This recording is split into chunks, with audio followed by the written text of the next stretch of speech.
Mau jadi ahli syukur?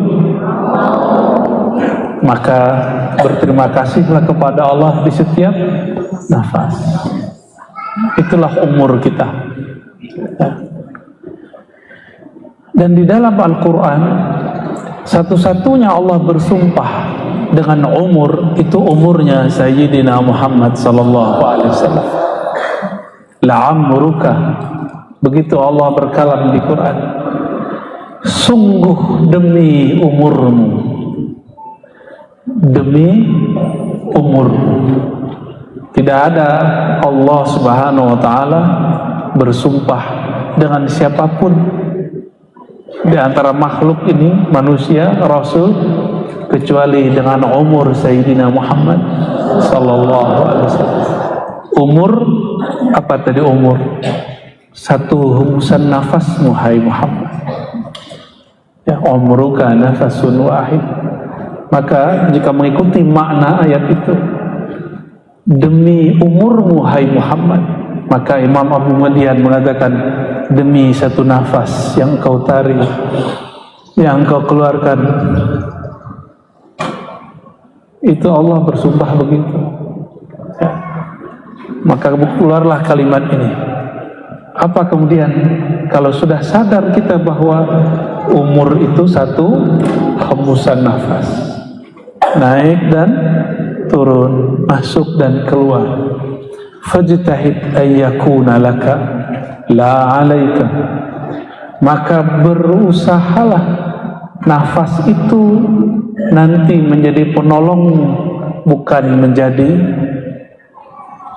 kalau lawan penolong apa?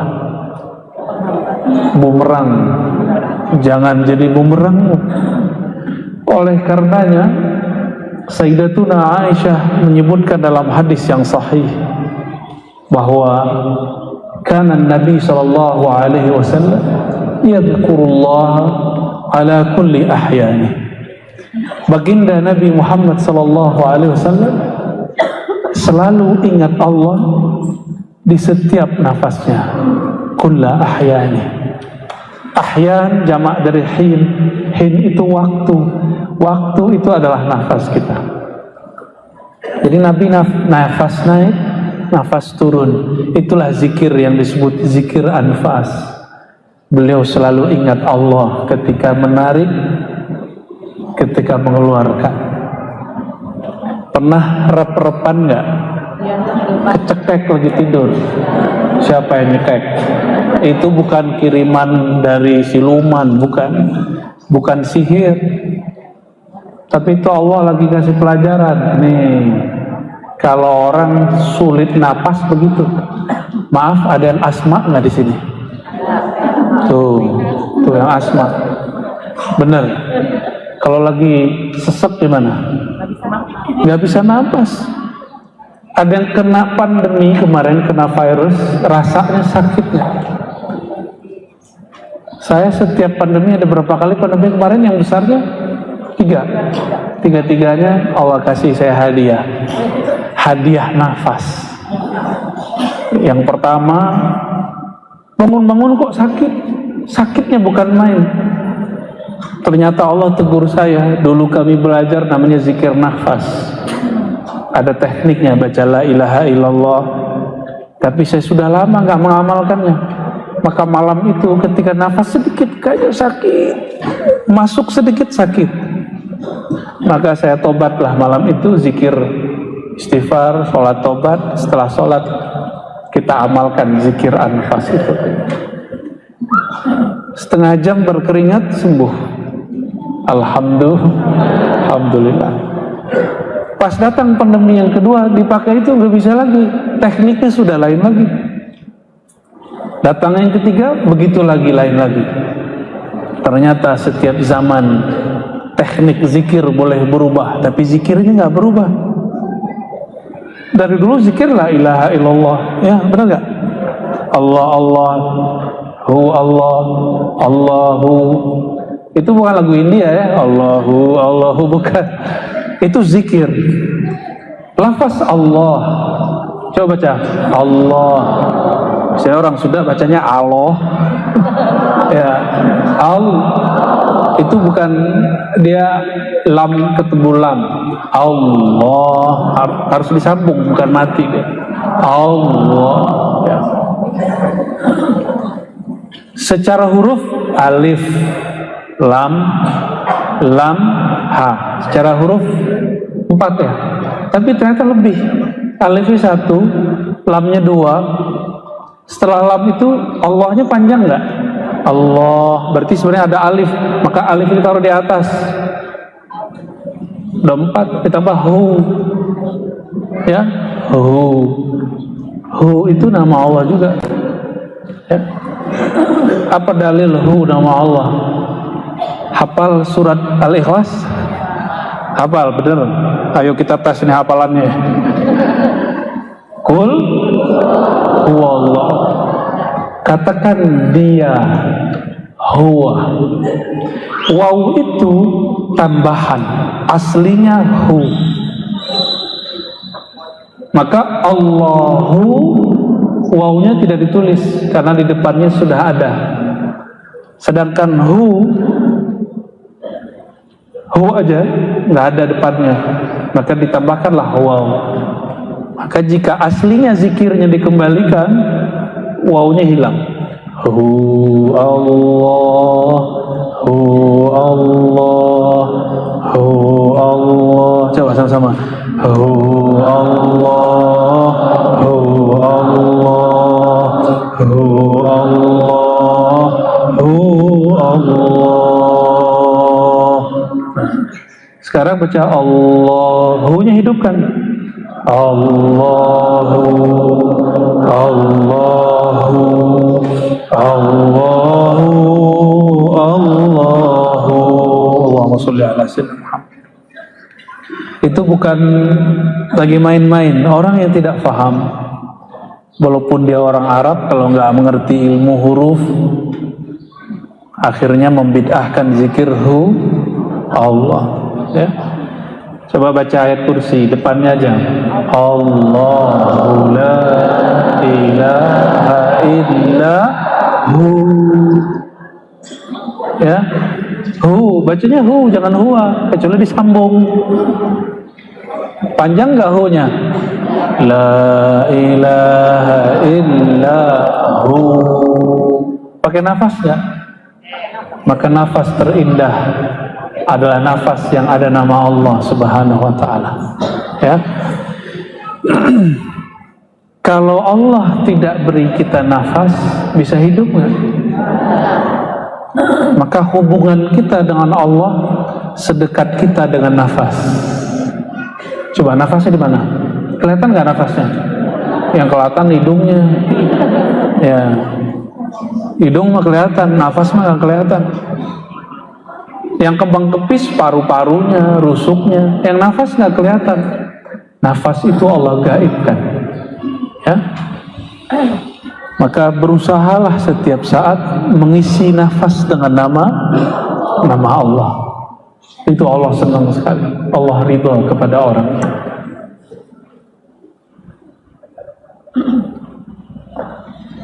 Nafas ini ketika dia menyebut satu nama, dia bergantung kepada makna yang ada dalam qalbu. Maka pada hikmah yang berikutnya yang ke-9 beliau mengatakan, laisa lil qalbi illa wijhatun wahidah. Qalbu, hati itu dia mengarah, tidak mungkin ke banyak wajah, ke banyak arah. Dia hanya satu arah. Jadi kolbu itu dia cuma mengarah kepada satu saja. Maka kolbu gak mungkin bisa mencintai dua zat, bukan dua orang, dua zat di saat yang sama. Karena zat hakiki hanya zat Allah. Selain Allah itu zatnya mungkinul wujud. Dan kalbu itu hanya tenang jika kalbunya sampai kepada cinta kepada Allah. Maka jangan terlalu cinta kepada suami atau istri atau anak. Itu yang dimaksud dalam hadis Imam Bukhari, kitab Al-Adab Al-Mufrad, ahbib habibaka haubamma, gitu ya.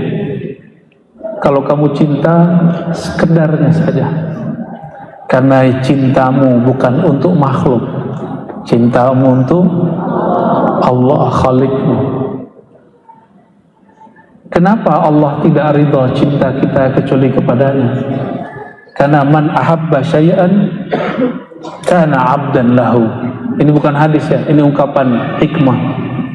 Siapa yang mencintai sesuatu, dia akan jadi budaknya.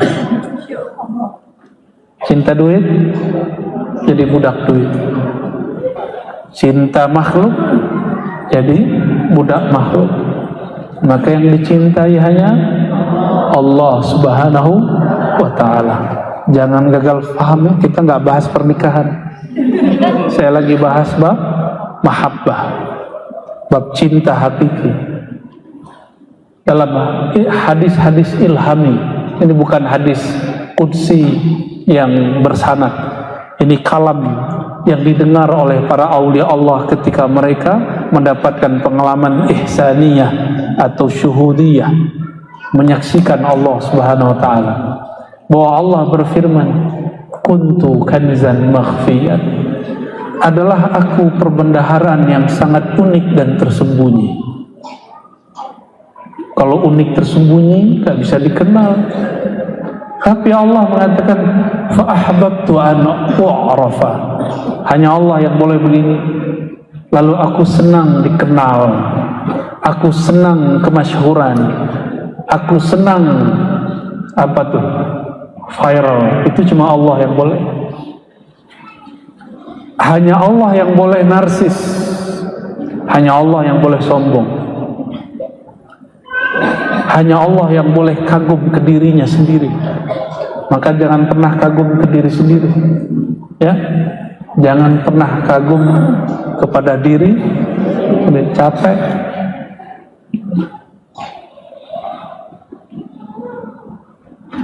Lalu disebutkan di situ, fa khalaqtul khalqa fa arafuni bi. Lalu aku ciptakan makhluk. Siapa yang pertama diciptakan Allah? Nur Sayyidina Muhammad SAW. Fa'arafuni bi, maka makhluk kenal aku karena aku mengenalkan diriku kepadanya. Makhluk kenal aku karena aku memberinya ilmu. Maka ulama tambah kenal kepada Allah, dia bertambah hilang rasa ilmunya. Apa kata mereka? Ini bukan ilmuku, ini ilmu Allah Subhanahu wa ta'ala. Jadi kolbu, dia hanya menatap ke satu arah. Kolbu hakikatnya tidak dapat mendua.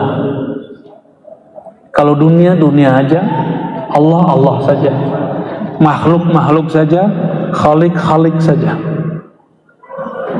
Tapi kalau berhubungan dengan makhluk, dia bisa banyak. Cuma ketika Allah atau makhluk, pilih salah satu. Ingin hilang nggak lelah hidup? Ya, benar, beneran. Ya. Apa kata Imam Ibnu Athaillah As-Sakandari? Anta hurrun mimman anta aisun anhu. Engkau akan bebas merdeka, hatimu maksudnya, pikiranmu bebas merdeka. Dari siapa? Dari objek apapun yang hatimu sudah terputus darinya. Putuskan hubungan kolbu terdalam dari selain Allah Subhanahu wa ta'ala, maka pikiran kita ringan. Jadi apa yang membuat pikiran gak enak? Karena hati terkait dengan makhluk. Semakin banyak kaitnya, semakin digelisah. Kata ibu-ibu dulu, kalau anak sudah selesai kuliah, kerja, kayaknya enak hidupnya, nggak? Tahu-tahu udah selesai kuliah nggak dapat kerja, stres lagi maknya. Datang ke ustadz nggak level, minta doain biar anaknya dapat kerja. Tapi ustadz doain aja. Kan malu datang ke ustadz minta doa. Ustadznya sendiri nggak kuliah, tapi ada kerjaan.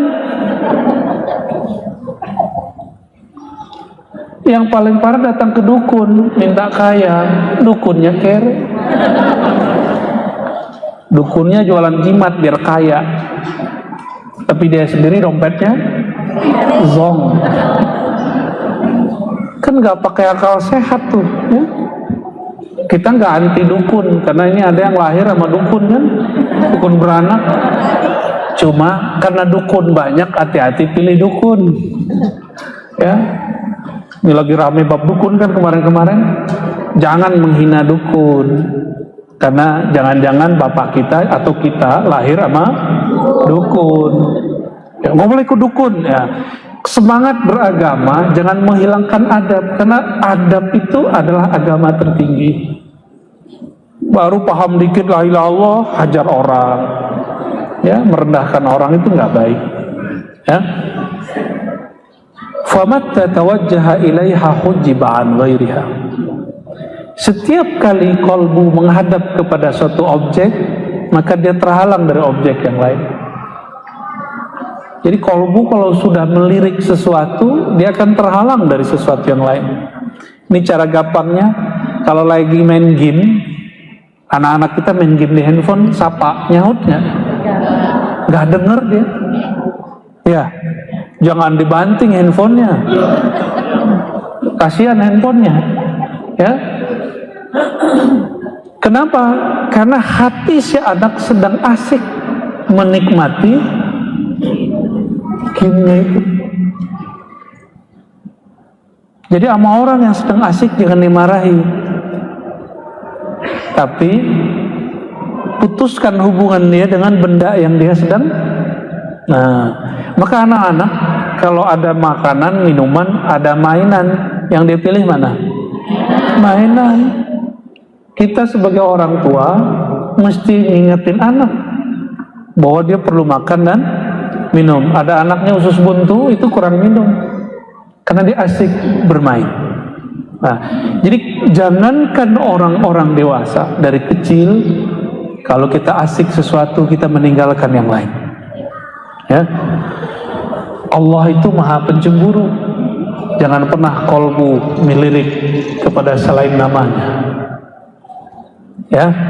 Jadi di kolbu kita mesti ada nama Allah. Maka bangun tidur yang diingat Allah. Allah nggak minta banyak-banyak, cukup 2 rakaat. Bener nggak? Kenapa nggak 4 rakaat? Kan lagi seger. Karena orang tidur nggak berdosa. Zuhur pengennya 2 rakaat ya, bener? Iya. Tuh kan pengennya yang ringan-ringan mulu, rukhsah. Gimana mau masuk surga? Giliran beramal pengen rukhsah. Paling kalau zakat, nanyanya biar nggak bayar zakat ya. Biar gimana caranya terhindar dari bayar zakat ya.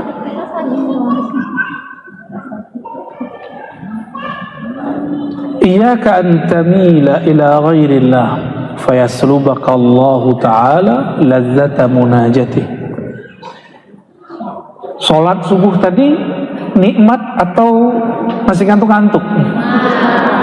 Kayaknya ada yang jujur aja ya, ngantuk ya. Zikir pagi sore gimana? Lagi zikir? Gitu ya. Bener. Malam tadi tahajud nggak? Tahajud apa takajud? Nonton. Tidurnya depan TV. TV-nya nonton. Kasihan ya, TV-nya nonton. Yang ditonton orangnya tidur. Kita kenapa tidak dapat menikmati zikir, wirid, munajat, tahajud? Jawabannya, karena ada kecenderungan hati kepada selain Allah, sedikit saja. Saya ini siang ngelirik satu benda, misalnya nih motor keren, keren juga nih motor, pengen beli, kepikiran Lagi zikir baca subhanallah tapi kepikiran motor, Harley gitu. Malamnya kalau zikir terganggu, yang muncul Harley. Maka kita sholat tobat lagi, ya Allah ampuni kami. Maka ada tobat bukan dari dosa mata, tapi dari dosa kecenderungan kolbu. Udah pernah belum tobat dari kolbu yang berselingkuh kepada selain Allah? Belum, makanya sholatnya gak nikmat, wajar. Ya, kalau kita pernah tengkar sama pasangan, biar enak lagi hubungannya, minta maaf gak? Ya, kekasih sejati kita Allah. Jika pernah kita mengkhianati Allah, minta maaflah kepada Allah dengan sholat tobat. Istighfar, tobat yang banyak. Aku, ya Allah, hatiku telah menduakanmu. Udah pernah begitu belum? Jadi sama Allah tuh kayak pacar. Ya, manja-manja dengan Allah. Jangan kayak ketemu dengan Algojo, kamu gak sholat, raka. Jadi yang kebayang sama kita, Allah itu tukang ancam. Wahai yang maha mengancam, itu yang terbayang. Allah yang maha mengancam itu nggak ada namanya yang banyak kecuali cuma Al-Wa'id, Al-Muntaqim. Yang lain isinya apa? 90% nama Allah isinya kasih sayang, Rahman, Rahim, semua. Hatta nama Allah Ar-Razzaq itu yang maha kasih sayang dalam memberi rezeki. Al-Karim yang maha kasih sayang dengan pemurah. Allah itu saking pemurahnya, meskipun kita lupa kepadanya, meskipun saudara-saudariku ini lagi sholat tapi nggak ingat Allah, ya kan? Allah masih kasih nafas gak? Coba kalau Allah itu pencemburu kayak orang depan-depan saya ini, kalau yang ono aman. Kayak yang depan-depan saya ini cemburunya kan tinggi, mau niru-niru Allah kan? Kalau tahu pasangannya senang sama yang lain gimana? Ya, kalau Allah niru kita, mau kayak kita nggak karim, mungkin kita sudah hancur binasa dari dulu. Dan Allah itu maha karim, sangat karimnya, sangat pemurah penyayangnya, khusus untuk umat Nabi Muhammad SAW. Umat terdahulu ada yang dikutuk jadi biawak. Makanya Nabi Muhammad SAW ngeliat biawak begini. Tapi Khalid Al-Walid makan biawak. Biawak dibakar kayak sate, nyate biawak. Ada nggak sate biawak di Bandung? Ya. Khalid Al-Walid makan. Nabi ngeliatin, kok bisa ya Khalid makan, kira-kira begitu. Nabi geli. Ditanya oleh seseorang, wahai Rasulullah, kenapa engkau tidak makan biawak? Tapi biawak sono beda sama biawak sini ya. Dab apa namanya itu? Rasulullah SAW mengatakan, dulu ada umat yang dikutuk jadi biawak. Tapi sebelumnya sudah ada biawak. Biawak itu setelah beberapa hari mati. Berarti ada orang dikutuk jadi ada lagi orang dikutuk jadi kera. Tapi sekian hari mati. Jadi biawak dan kera hari ini bukan keturunan Yahudi ya. Jangan kemudian ketemu biawak, itu Yahudi, jangan begitu. Nggak boleh, itu rasis.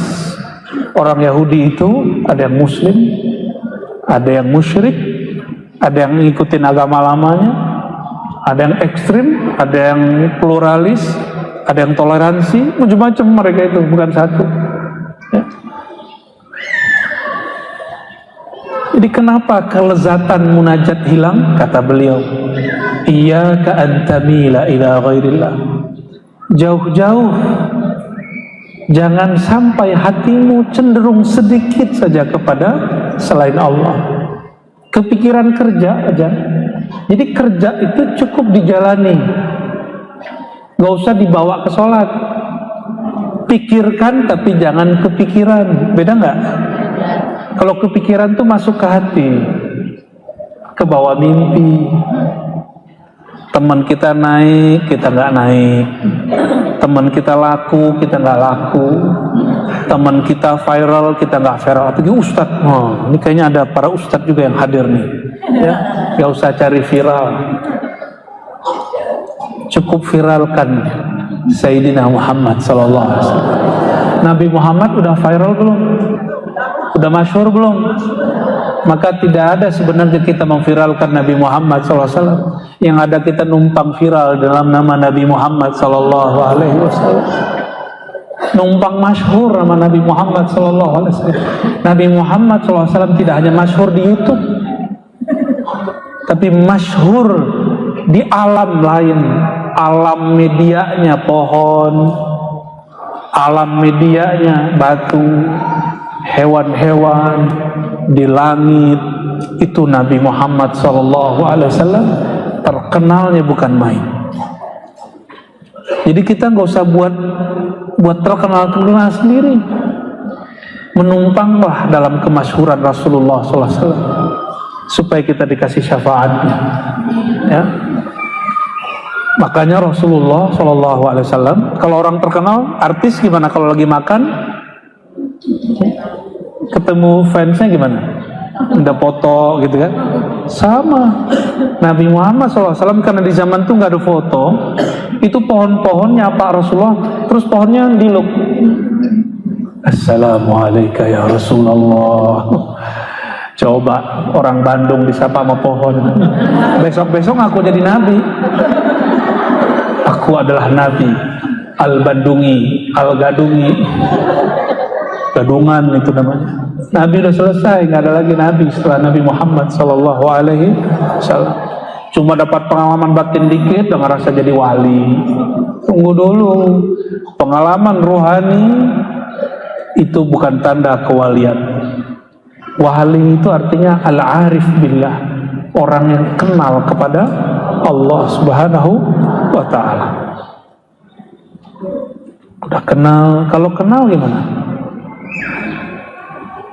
Pernah masuk bandara, bandara luar negeri, terus kenal sama orang yang punya bandara.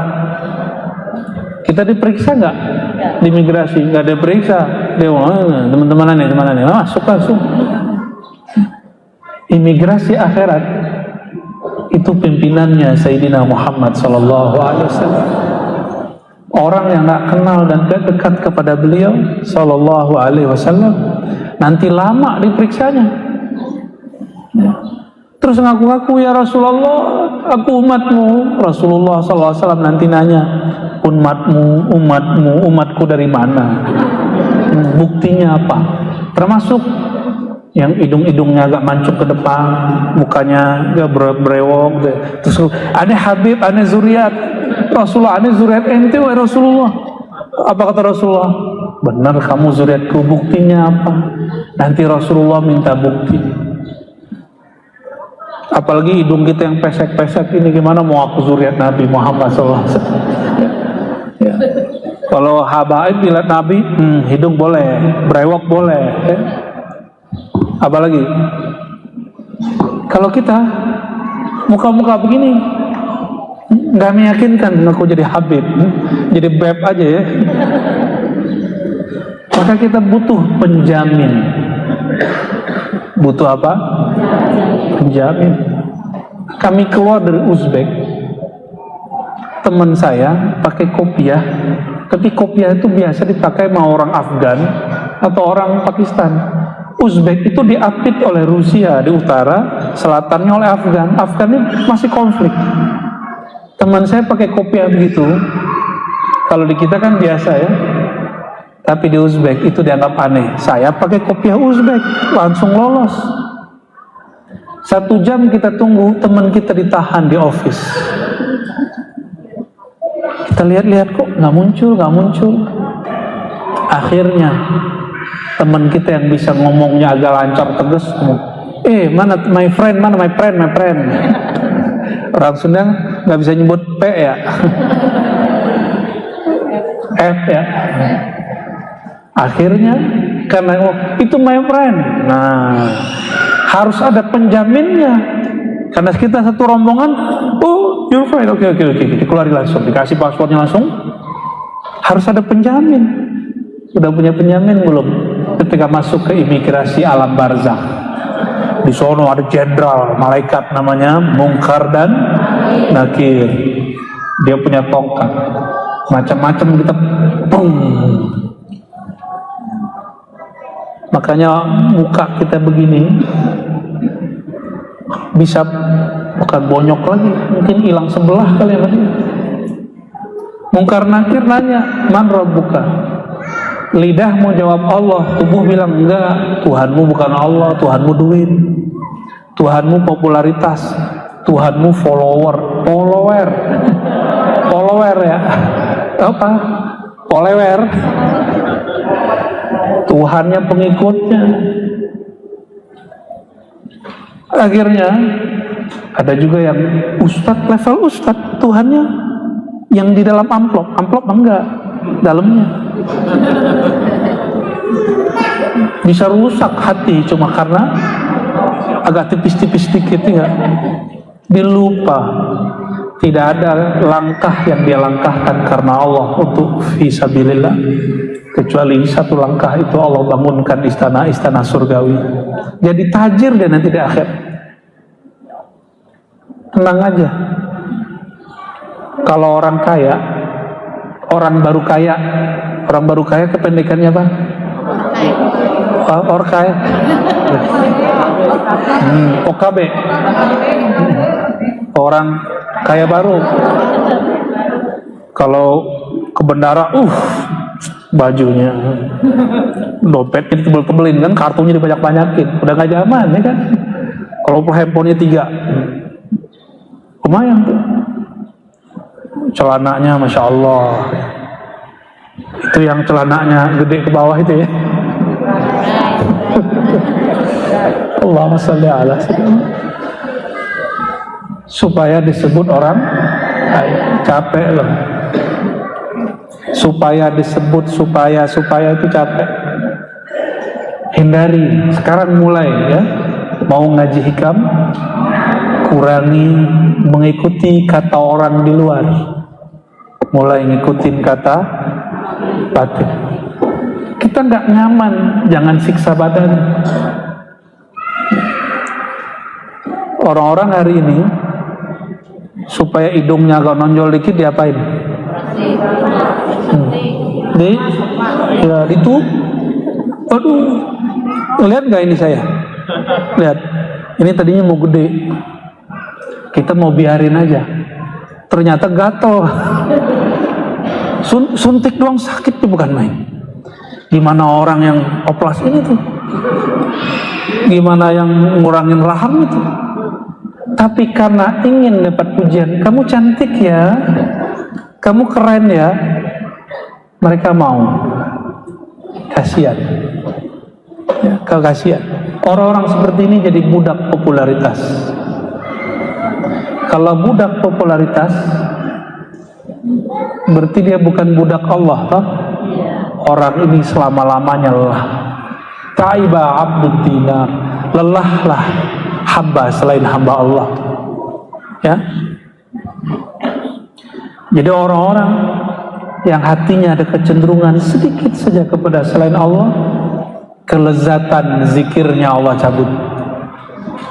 Fayaslubaka ladzata munajati. Murid Imam Abu Yazid datang kepada beliau. Imam Abu Yazid ini semasa dengan Imam Muslim, Imam Bukhari Muslim. Sering dengar? Imam Muslim wafatnya tahun 261 Hijriah. Sama dengan Imam Abu Yazid Al-Bustami. Kita sebut dengan Bayazid. Di Sunda banyak mamah-mamah itu disebut Mama Bayazid, Abu Yazid, Abu Yazid gitu ya. Di Bogor ada umurnya 130 ya, di Bogor kita udah ketemu beberapa kali. Pejuang dulunya, kolonel beliau, mungkin dulu pejuang berpangkat kolonel, wallahu a'lam. Itu namanya juga Abu Yazid. Imam Abu Yazid didatangi muridnya. Apa kata muridnya? Mungkin ini jawaban bagi siapapun yang bertanya di kolbunya.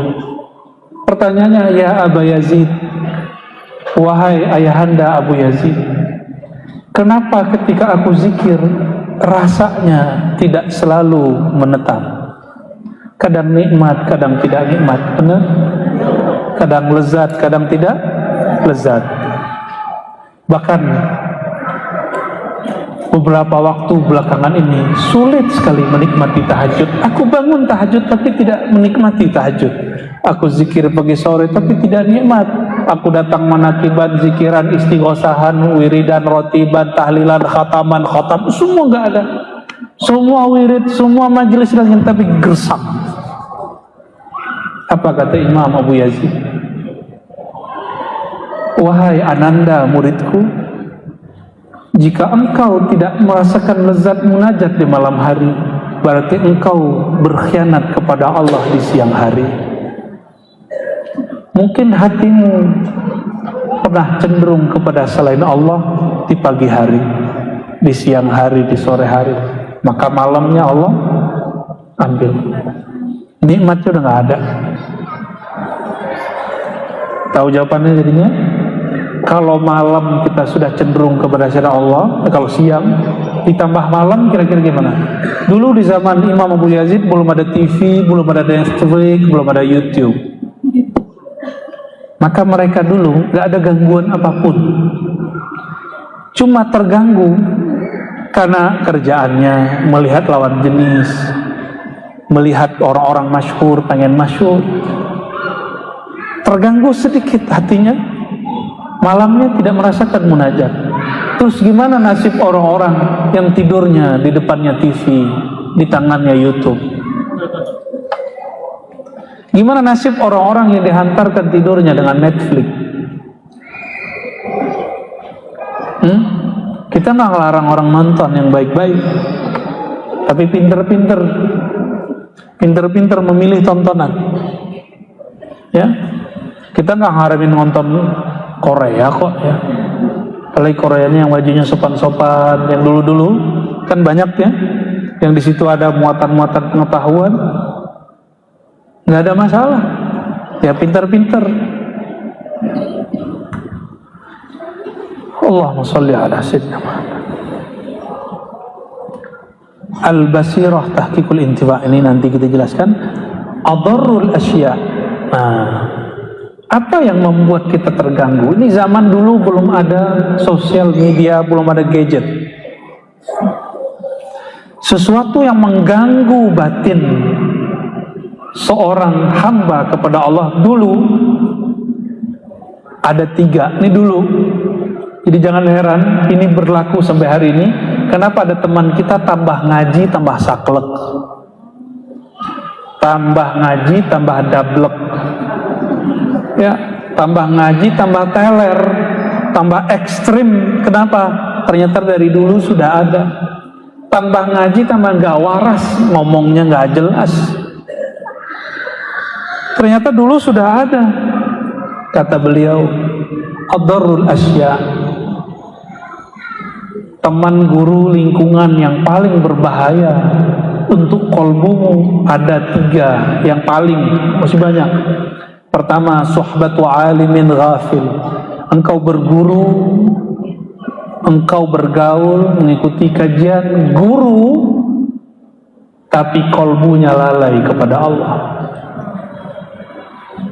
Kalau ketemu ngobrol dunia mulu, kontrak mulu, ya enggak? Udah ketemu belum? Ya. Oh, itu godaan begitu dahsyat, dahsyat sekali. Doakan kami diselamatkan Allah. Ya.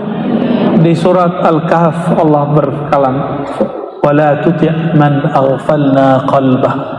Jangan ikuti orang yang kolbunya kami buat lalai. Lalai dengan apa? Mainan-mainan duniawi. Dunia itu la'ibun walahun, benar? Main-mainan. Maka orang kemudian kolbunya teralihkan oleh mainan. Mainan ngitung duit itu asik gak? Bener? Nggak ada orang nge-WA kita tapi seneng aja buka-buka WA, ya nggak? Nggak ada yang nge-WA ngeliatin status orang di WA. Bener? Bener ya? Ya kita semua lah tuh ngaku aja. Sebelum ngaku ntar sama mungkar nakir ngakulah dekat. Allah itu lebih senang sama hamba yang mengaku dari hamba yang ngeles.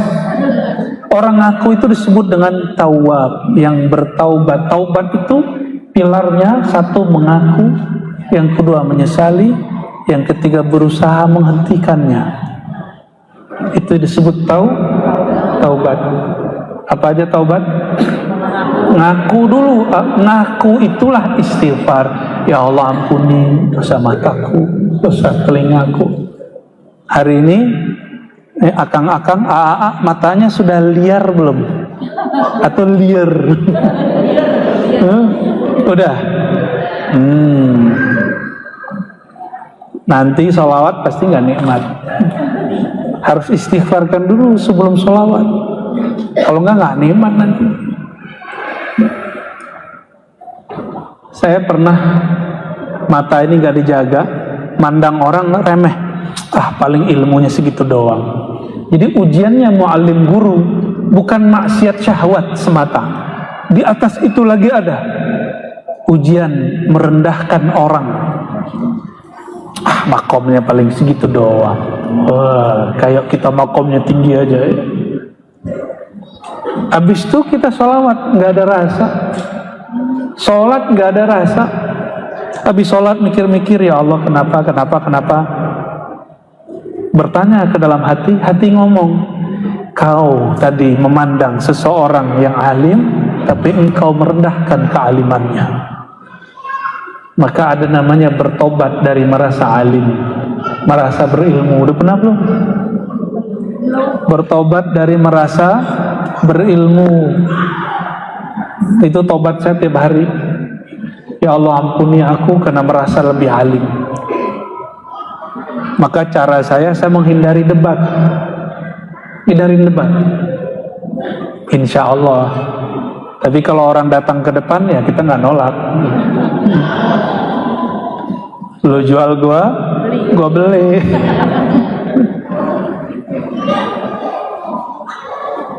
Itu yang pertama.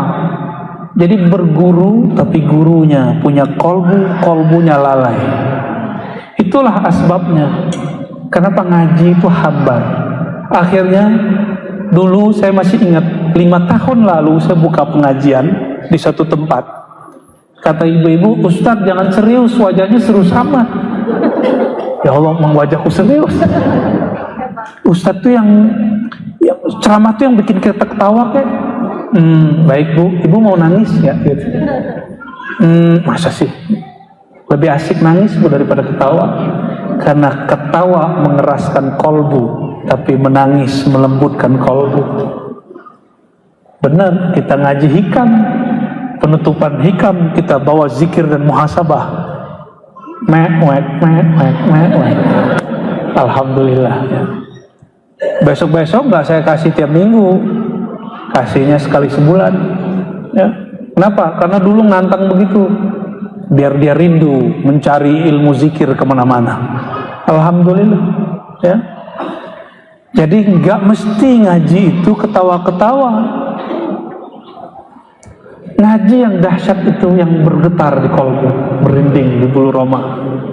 Itu baru kajian yang mengingatkan kepada Allah Subhanahu wa ta'ala. Jadi lawan kebalikan ini siapa? Bergurulah kepada orang alim. Gak cukup alim, gak cukup bergelar, gak cukup disebut kiai ajenan. Dia kolbunya mesti makmur dengan nama Allah. Itu sebabnya guru-guru kami melarang kami dulu ceramah sampai kami sering berkholwat. Apa arti berkholwat? Di saat orang-orang sibuk dengan dunia, kolbu kita bersama Allah. Karena belum sanggup, sama badan-badannya dikholwatkan, dipisahkan dari teman, disuruh 40 hari berwirid. Itu latihan. Itu bukan pengalaman rohani, itu cuma latihan rohani. Kalau pengalaman rohani nggak banyak yang saya ceritakan. Yang saya ceritakan cuma yang boleh diceritakan. Seperti mimpi ketemu Rasulullah, itu boleh diceritakan. Tapi pengalaman-pengalaman yang lain kita keep, itu rahasia saya dari Allah Subhanahu wa ta'ala. Berarti bergurulah kepada alim zakir, alim yang berzikir qalbunya, ya. Dan ciri-cirinya biasanya orang alim ini punya guru ahli zikir, punya guru ahli zikir, dan biasanya mereka beradab hormat kepada guru-guru ahli zikir. Yang kedua, sufi jahil. Jadi ada sufi jahil, ada sufi yang arif. Sufi jahil pakaiannya pakaian sufi, tapi dia tidak mengenal hakikat kesufian. Cuma pakaian doang, gaya doang, kemana-mana bawa tasbih. Ya, kemana-mana gayanya gaya syekh, gaya habib. Tapi dia lupa dengan esensi. Sufi itu bukanlah gaya baju, bukanlah model sorban, bukanlah berapa puternya sorban. Yang di depan saya sedang merasa nih mantan nih. Duh, dia kalau punya sorban, masya Allah sepanjang dunia akhirat. Ya. Berapa tingkat dulu sorban antum? Setingkat 7 langit dan bumi. Naik angkot pakai sorban, masya Allah, ya akhi, tabarakallah. Tapi itu pengalaman. Dia sekarang kalau ngeliat temannya begitu, dia senyum, mentertawakan dirinya sendiri.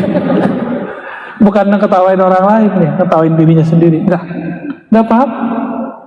Tapi saya punya guru mengharamkan pakai sorban di negeri yang nggak pakai sorban. Namanya Kiai Ali Mustafa Yaqub, imam besar Istiqlal yang lama, Allah yarham, yang sudah wafat, ahli hadis, S1 S2 di Saudi. Pulang-pulang nggak serbanan. Dulu saya kira ahli hadis tuh kemana-mana pakai gamis, pakai serban, terus wajahnya agak sangar. Ternyata ketemu Sarung Khan. Saya nunggu 4 tahun khatam baca kitab dengan beliau, nggak pernah pakai gamis. Beliau ada cara diundang ke Maroko, pulang-pulang bawa gamis dari Maroko. Hari raya pakai baju koko, sarung Jawa, sarung Pekalongan, luarnya pakai gamis mana? Gamis Maroko. Ya Jawa-Jawa juga, luarnya doang gamis. Terus ngomong beliau, anak saya waktu itu pakai gamis. Namanya Hisham. Hisham, Mbah punya gamis belasan, nggak pernah dipakai katanya. Padahal sekian tahun di Saudi. Dulu gak banget. Saya ahli hadis tuh mesti bergamis. Ngimamin sholat mesti bergamis dulu. Ternyata baca Sahih Bukhari, Nabi punya pakaiannya 2 potong, atas bawahan. Maka baju begini bukan baju Kiai Jawa. Atas bawahan itu emang Nabi contohkan. Style fashion itu budaya, tapi menutup aurat syariat.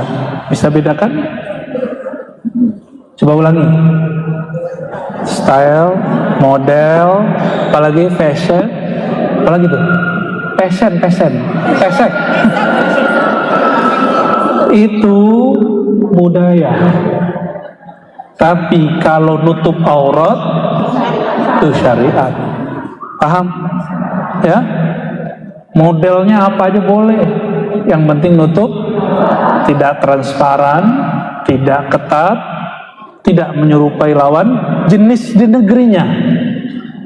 Nah, di Arab kan juga ada gamis ibu-ibu, ada gamis bapak-bapak, ya enggak? Jangan salah pakai loh, ya. Jangan salah pakai baju gamis ibu-ibu, Pak. Allahumma sholli ala sayyidina. Sufi jahil, sufi yang cenderung kepada 2 hal. 1, performan. Yang kedua, kesaktian. dan khayal-khayalan. Kesaktian dan itu bukan sufi. Jadi dulu di kampung istri saya itu kaget karena saya belajar tasawuf. Loh, kok suami mau belajar tasawuf? Nanti gila, nanti nggak mau makan, mau teh. Enggak, saya makan daging, hobi malah makan daging. Dulu hobi daging kambing, sekarang hobinya ikan mulu. Nggak tahu besok-besok hobinya apa lagi. Ya, nggak ada tuh. Mutih dulu cuma 40 hari. Itu pun nggak mutih mutlak. Hari ke-21 kami makan daging. Karena tubuh kita kalau nggak makan daging lebih dari 20 hari, dia akan menggerogoti bagian sumsum tulang. Jadi bagi yang apa namanya, istilahnya orang yang makan sayur-sayuran itu, ya kalau nggak mau makan daging-daging merah, daging putih, yaitu ikan di hari ke-21. Ini pesan Maulana Imam Khalid Al-Baghdadi Ad-Dimashqi, wali Allah, imam yang berpesan. Silakan dibuktikan secara kedokteran, mungkin ada pembuktiannya. Maka kami dulu kalau berkhalwat 40 hari, hari ke-21 kami sembelih kambing, pesta kambing kita. Ya. Jadi ahli-ahli zikir tidak pernah mengharamkan makan. Mereka hanya membatasi dirinya untuk makan. Ada seorang ulama di zaman salafus soleh nggak mau makan gandum atau nasi zaman ini, apalagi kemuli, apalagi makan nasi liwet, udah masaknya lama. Dia makannya roti-roti yang halus, tidak perlu diolah banyak, langsung makan, lalu diambil tasbihnya. Ditanya oleh muridnya, wahai tuan guru, kenapa engkau tidak makan seperti kami makan? Apa jawaban beliau? Jika aku mengikuti gaya kalian, nanti wiridanku ketinggalan. Ternyata ini imam 24 jam dia nggak zikir dengan lisan, itu cuma buang air, mandi, dan makan 2 kali sehari. Kita makan berapa kali sehari? 3. Cemilannya katanya mau diet, ya nggak? Sufiyun jahil, orang yang cari-cari kesaktian, ya, itu bukan sufi. Amalan ini dapat ini, itu bukan sufi. Sufi itu apapun amalannya, tujuannya ingin mendekat kepada Allah Subhanahu wa Ta'ala, itu baru sufi, bukan pakaian. Maka hati-hati kalau duduk ketemu di jalan orang-orang baju kaos, siapa tahu hatinya hati sufi. Ya, sebagaimana saya juga tidak selalu mengagumi orang berpakaian ustadz, saya juga berhati-hati kepada orang berpakaian tidak berpakaian ustadz.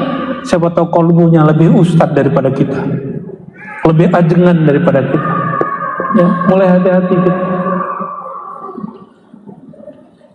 Yang terakhir kata beliau, hati-hati dengan wa'izun mudahinun,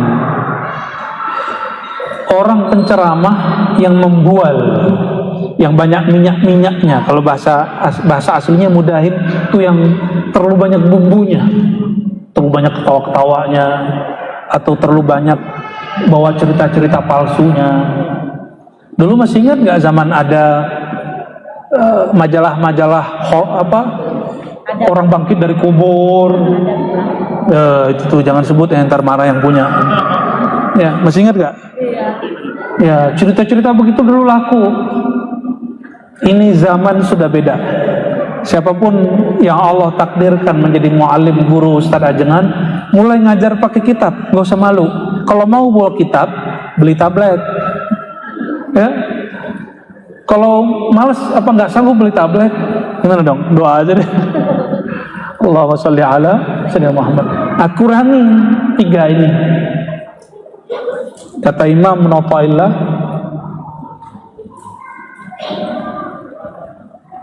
la tashab, tidaklah usah engkau bergaul, berguru, bersuhbah, sohbet dengan orang la yadullu ala Allahi maqaluh, yang kata-katanya tidak membimbingmu kepada Allah, tapi malah membuat hatimu tambah keras. Hari ini banyak orang tambah hijrah, hati tambah keras, tambah tengkar dengan pengurus masjid, masuk masjid jadi juri, merhatiin celana orang.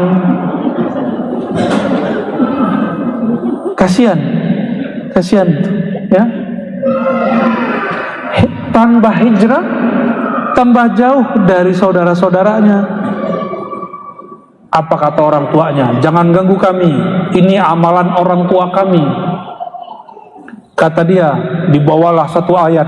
Ayat ini turun untuk nenek moyang orang Quraisy yang kafir, bukan nenek moyang yang muslim. Apa kata dia? Idza qila lahum ittabi'u ma anzalallahu qalu bal nattabi'u ma wajadna 'alaihi aba'ana. Dipakai ayat di surat Luqman, surah Al-Baqarah, untuk orang kafir, digunakan untuk nenek moyangnya muslim. Kalian ini seperti orang kafir Quraisy, diajak mengikuti Allah dan Rasulnya, kalian mengatakan kami ikut nenek moyang. Ada yang begitu ngomong? Banyak yang begitu? Ya, dia lupa nenek moyang kita bukan musyrik, nenek moyang kita muslim. Ayat itu untuk orang musyrik. Jadi tidak semua nenek moyang itu musyrik. Jangan pakai ayat sesuka, mentafsirkan ayat sesuka. Falitabawa maq'adahu minan nar. Siap-siap tempatnya di neraka. Ya. Sudah cukup? Mau Jumatan toh? Saya juga mau Jumatan soalnya. Dua pertanyaan.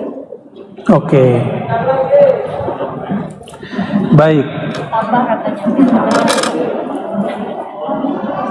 Dapat berapa hikmah nih? 1, 2, 3, 4. Tuh, borong kan? Biasanya satu majelis saya cuma jelasin 1 atau 2 hikmah. Alhamdulillahirabbil alamin. Silakan diatur MC.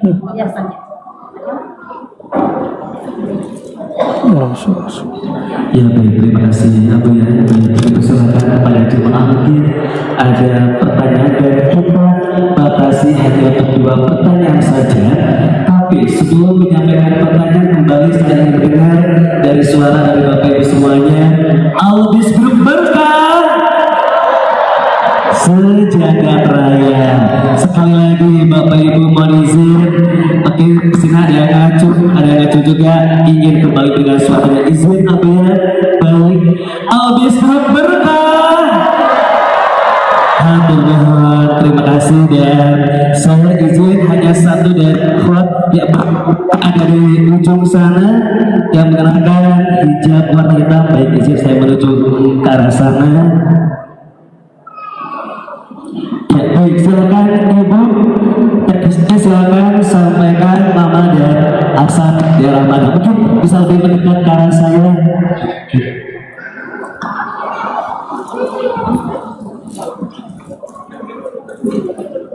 Assalamualaikum warahmatullahi wabarakatuh. Terima kasih. Ada di kesempatan hari ini ada pertanyaan yang saya ingin tanyakan yang berhubungan dengan kolbu kita, dengan roh kita yang sering Abuya bahas. Mungkin ini berhubungan dengan akidah. Bagaimana agar kolbu kita, roh kita khusyuk di saat ibadah di negeri yang dimana sekarang firqahnya bukan aswaja. Terima kasih Abuya.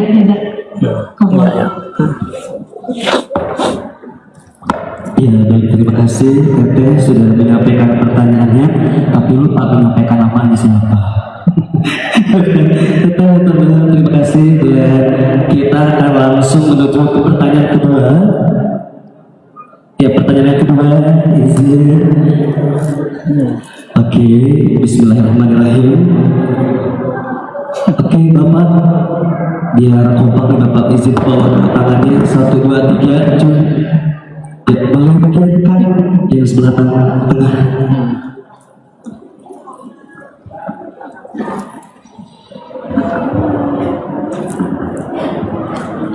Bismillahirrahmanirrahim. Assalamualaikum warahmatullahi wabarakatuh. Assalamualaikum. Terima kasih atas kesempatannya. Alhamdulillah memberikan kepada saya untuk berkesempatan memberikan pertanyaan, yang mana pertanyaan ini sudah dibawa saya dari rumah. Terima kasih kepada Allah. Alhamdulillah. Pertanyaannya, nama saya Tubagus Ismail, berasal dari Ranca Ekek. Kebetulan kemarin di Aljabar tidak bisa mengikuti karena belum dengan pekerjaan. Alhamdulillah di sini saya bisa bertemu dengan Buya. Hampir setiap hari saya mengikuti channel dari Buya tentang pembahasan.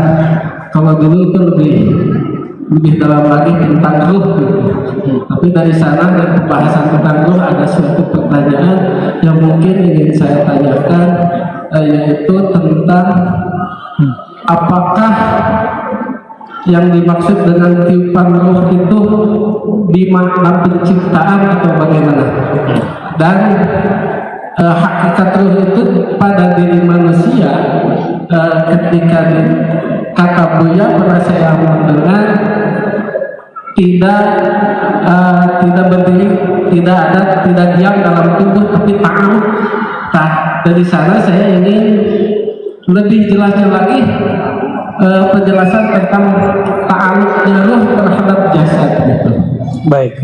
Ya, terima kasih. Wassalamualaikum warahmatullahi wabarakatuh. Assalamualaikum warahmatullahi wabarakatuh. Yang pertama tadi, bagaimana kita beribadah di negeri yang tidak ahlus sunnah wal, bisa berarti Syiah atau Wahabiyah. Kayaknya yang kedua ya. Nggak ada masalah. Ahlus sunnah itu sangat fleksibel, tidak saklek. Makanya di ahlus sunnah ada banyak mazhab. Mazhab itu bukan buatan imam, tapi itu anugerah dari Allah, diturunkan kepada Rasulullah, lalu disusun oleh para imam, bahannya semuanya dari Rasulullah SAW. Ya, jadi Imam Syafi'i bukan buat agama baru, dia hanya rapikan hadis untuk membantu umat, karena Rasulullah SAW membantu umat. Coba di Quran ada nggak cara sholat? Ada nggak cara sholat? Dimulai dari takbir, cara ngangkat takbir, ada nggak? Nggak ada. Mesti baca hadis. Coba baca hadis. Ketemu nggak di hadis cara sholat dari awal sampai akhir satu hadis? Nggak ada. Mesti gabungan banyak hadis. Maka para imam ini mengumpulkan dari gurunya. Kan imam nggak ketemu Nabi juga. Imam Syafi'i ketemu Imam Malik ketemu Imam Nafi ketemu Abdullah bin Umar. Jadi kalau orang ngomong langsung saja kepada Rasulullah, itu orang pembohong. Ahli hadis benci sama orang begini.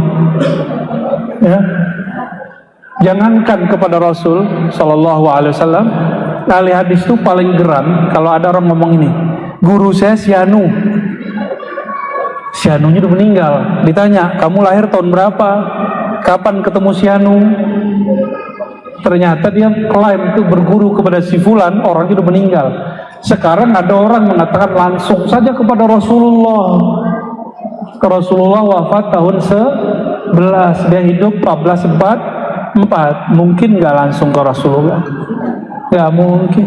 Ternyata maksudnya langsung baca buku. Padahal buku itu ditulis oleh imam yang berguru, ya.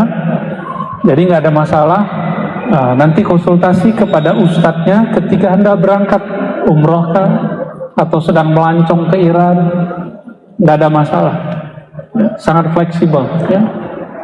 Kita nggak mesti kunut tiap subuh toh, ya, boleh nggak kunut, ya. Saya kan begitu, istri saya aliran kunut. Kita banyak kunut, tapi ketika ada lagi demen nama kunut, saya lupa, pura-pura lupa kunut. Bukan niat saya ngamalin hadis yang tidak berkunut. Kalau lupa sujud sahwi, tapi kalau niatnya mengikuti hadis tidak perlu sujud sahwi. Beda babnya. Nah, sama. Ini yang salah paham banyak orang, katanya mazhab Syafi'i sentuh suami istri batal. Enggak, kalau lagi di Mekah, lagi kita tawaf manasik, tidak batal. Itu penjelasan Imam Syafi'i berdasarkan hadis-hadis. Tapi beliau mengkhususkan di mana tidak perlu pindah mazhab. Saya tidak perlu pindah mazhab. Ya, masih sesama mazhab Syafi'i, tapi beda paham karena beda guru. Ya, beda hadis yang didapat.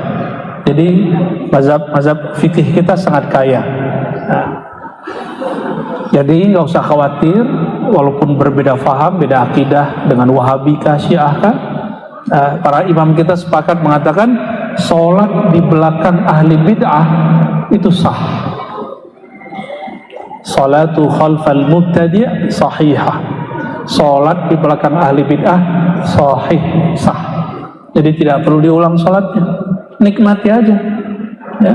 Yang kita sembah kan bukan imamnya, yang kita sembah Allah. Apalagi ini pengurus masjid, ustadz jamaah ini jangan jadi juri kalau jadi jamaah. Ya, nikmati siapapun imam di depan. Ya, capek kita kalau jadi juri. Yang jadi juri cukup orang juri MTQ aja tuh ya. Terus yang kedua, Kak tuh bagus ya, TB yang punya toko bangunan. Ya, Kak tuh bagus. Pertanyaannya bagus, tapi sebenarnya pembahasan ini sudah saya tutup. Cuma secara keilmuan teologi saya boleh buka, tapi secara ilmu ma'rifat sudah nggak saya buka lagi. Mengenai apakah ruh dihembus sama dengan dicipta, bahasa Arab dihembus nafakho, bahasa Arab mencipta kholako, beda nggak? Berbeda. Yang membedakan siapa? Allah. Maka kita juga membedakannya. Di mana-mana saya sampaikan ayat ini, surat Shad ayat 72, 71, 72 terus ya. Inni khaliqun basharan min tin. Sungguh aku ciptakan manusia, aku cipta manusia dari tanah. Cipta dari tanah. Nafakhtu min ruhi. Aku tiup dari hembusanku. Lain, kalau tiup hembus nafakh ruh, kalau khalaq tanah. Sudah bisa membedakannya? Kata orang Malaysia, membezakannya. Ya, beza. Di kampung saya membesakannya. Beda S dan Z. Dulu tuh bahasa lama itu. Allah menyebutkan bahwa ada yang dicipta, ada yang dihembus. Terus kenapa orang-orang hari ini yang ngakunya ahlus sunnah menyamakannya? Berarti dia kurang ahlus sunnah. Kurang ahlus sunnah. Pakai logika filsafat.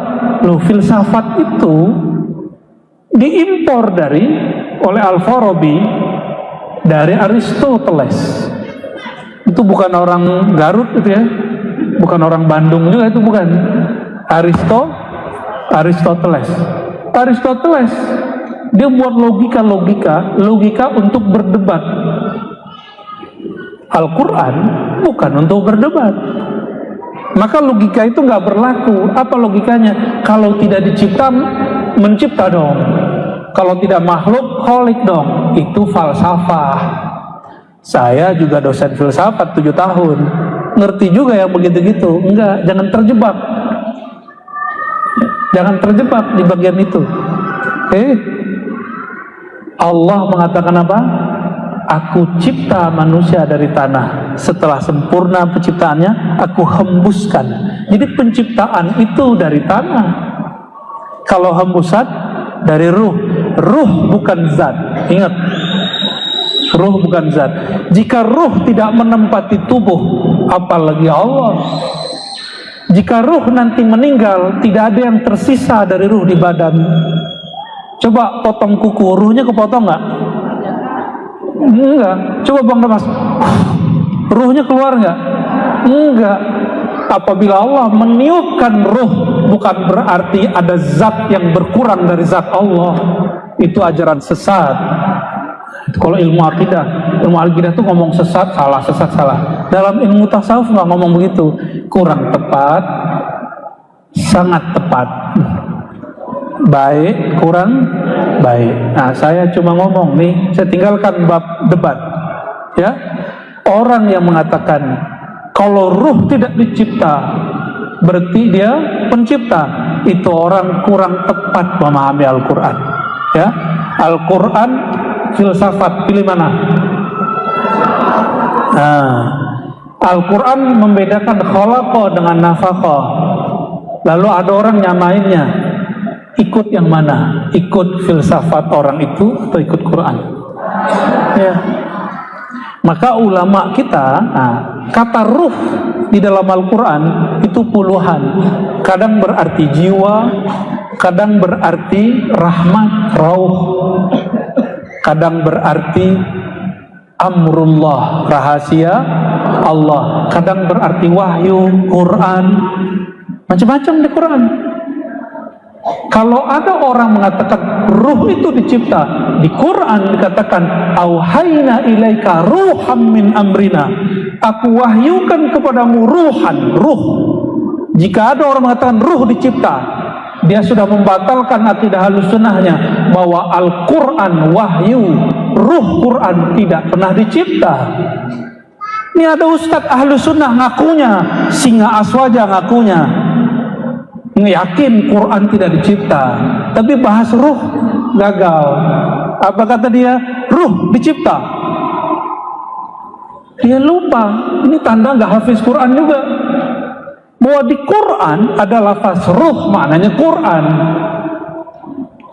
Auhayna ilaika ruhan min amrina, sungguh kami utus kepadamu ruhan, kami kirim kepadamu ruhan. Bisa berarti Jibril. Kalau Jibril dicipta, benar. Kalau wahyu, kalamullah nggak dicipta. Jadi ruh ini arti yang mana? Maka datanglah orang Yahudi ngetes Rasulullah SAW, bertanya tentang ruh. Apa kata Allah? Qulir ruh min amir rabbi, katakan itu urusan Tuhanku, bukan urusan kalian. Kalian tidak beri ilmunya kecuali sedikit. Sering kita sampaikan ini sebagai penutup, kalau orang kaya Bandung ngomong sedikit, itu berapa miliar?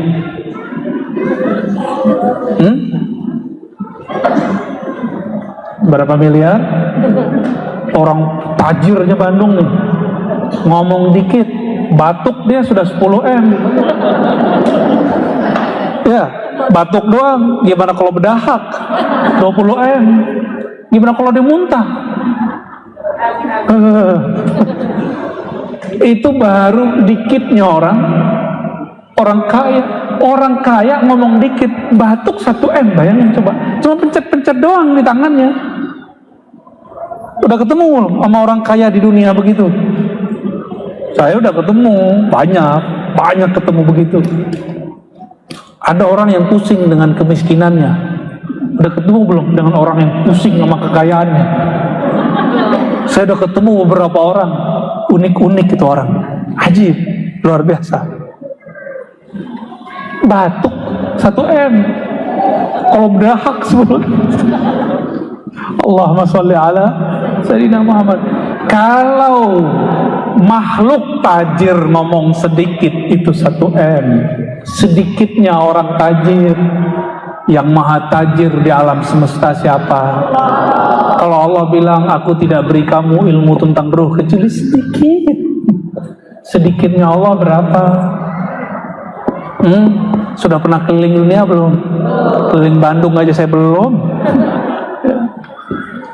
Gak bisa keliling. Setiap kesini pasti dipaksa ngajar, ya kan? Gak boleh keliling. Saudara-saudari kemuliaan Allah, terutama tuh Bagus dan teman-teman, ya.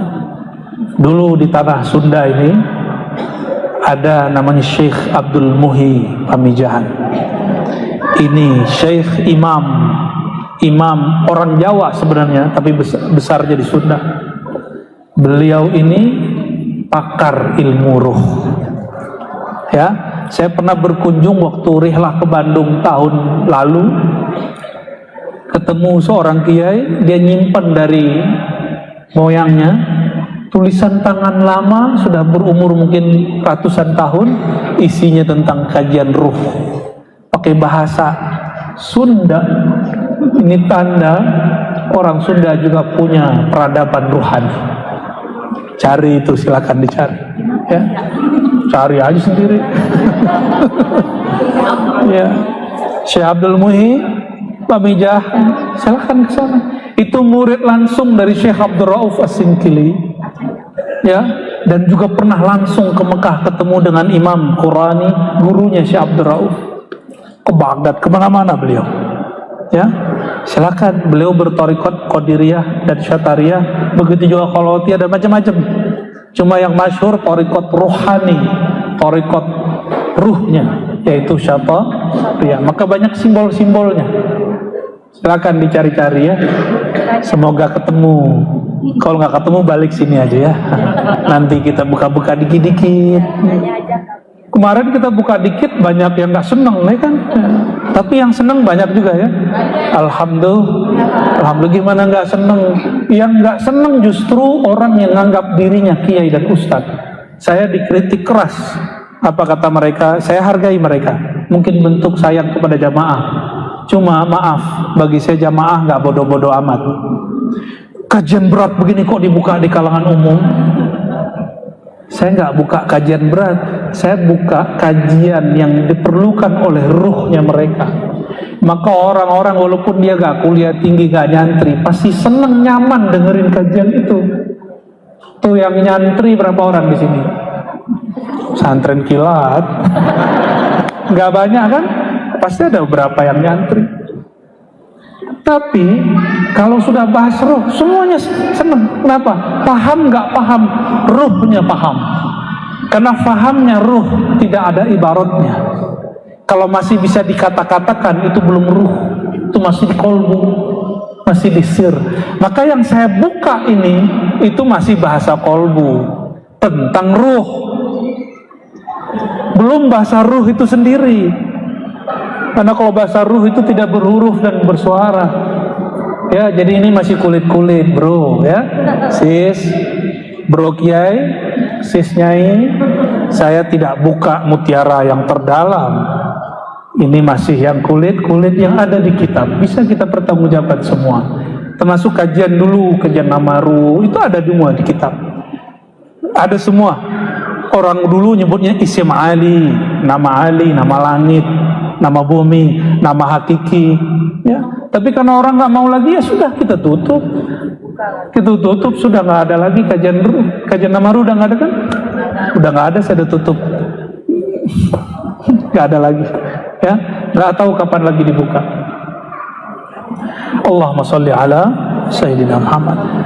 Saudara-saudariku makan Allah, semoga Allah meridhoi majelis kita, memberkahi siapapun yang berjasa untuk kajian ini, yang mendirikan masjid ini, yang mewakafkan masjid ini, yang bersih-bersih di masjid ini, ya, yang berkhidmat untuk masjid ini.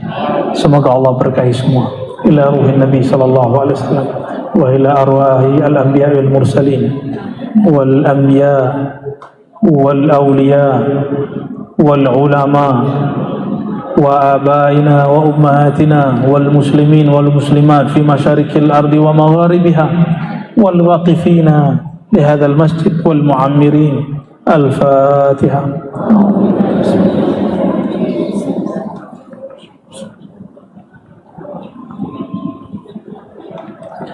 إن الله وملائكته يصلون على النبي يا أيها الذين آمنوا صلوا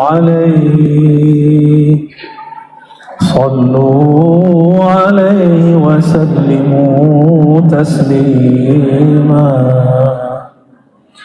لبيك اللهم صل وسلم وبارك عليه صلى الله على محمد صلى الله عليه وسلم صلى الله على محمد صلى الله عليه وسلم صلى الله على محمد صلى الله عليه وسلم.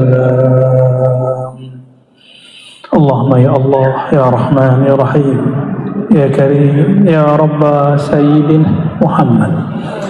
Ya Allah, wahai Tuhan yang mengirim kekasih sejati Nabi Muhammad sallallahu alaihi wasallam. Allahumma ya Allah yang memandang ke dalam kalbu kami, ampunkan ya Allah jika ada dalam kalbu kami nama selain nama Engkau. Ya Allah, kami mengaku ya Allah bahwa hati ini belum betul-betul setia kepada Engkau ya Allah. Allahumma ya Allah, maafkan jika kami sholatnya masih mengingat selain Engkau ya Allah. Ya Allah, ampuni rumah tangga kami ya Allah, ampuni orang tua kami ya Allah, ampuni guru-guru kami ya Allah, ampuni siapapun yang ngaji yang hadir pada siang hari ini ya Allah, ampuni siapapun yang memanfaatkan kajian ini ya Allah. Allahumma ya Allah ya muqallibal qulub, ya Allah, hati kami selalu berubah ya Allah, kadang soleh, kadang tidak soleh, kadang baik, kadang tidak baik. Hanya Engkaulah yang selalu baik ya Allah, hanya Engkaulah yang selalu tetap ya Allah. Maka tetapkanlah kami dalam rahmat-Mu ya Allah, tetapkan kami dalam taat kepadamu ya Allah. Jika Engkau hendak mengubah kami ya Allah, ubahlah kami dalam kebaikan yang diganti dengan kebaikan. Allahumma ya Nur, wahai ya Allah yang menerbitkan cahaya, pemilik cahaya, hati kami gelap ya Allah, gelap karena banyak maksiat ya Allah. Kami mungkin tidak maksiat di depan makhluk-Mu ya Allah, tapi ketika kami sendiri tidak ada yang memperhatikan kami, kemudian bermaksiat dengan mata ini ya Allah, bermaksiat dengan lisan ini ya Allah, bermaksiat dengan hati ini ya Allah.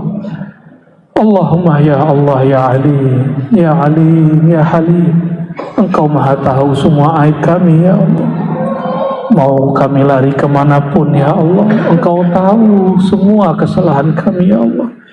Tapi betapa jahilnya kami ya Allah, kami lebih takut aib ini dibuka di depan makhluk daripada dibuka di hadapan Engkau ya Allah. Allahumma astur auratina indaka wa inda khalqi. Makanya ya Allah, kami berharap ya Allah, tutuplah semua aib kami di sisi-Mu dalam pandangan-Mu, lalu di hadapan makhluk-makhluk. Allahumma ya Razzaq ya Razzaq yang maha menurunkan anugerah keberkahan, berkahi batin kami dengan mengenal Engkau ya Allah, mencintai kekasih Engkau Nabi Muhammad sallallahu alaihi wasallam, mendekat kepada guru-guru yang hatinya hadir bersamamu ya Allah.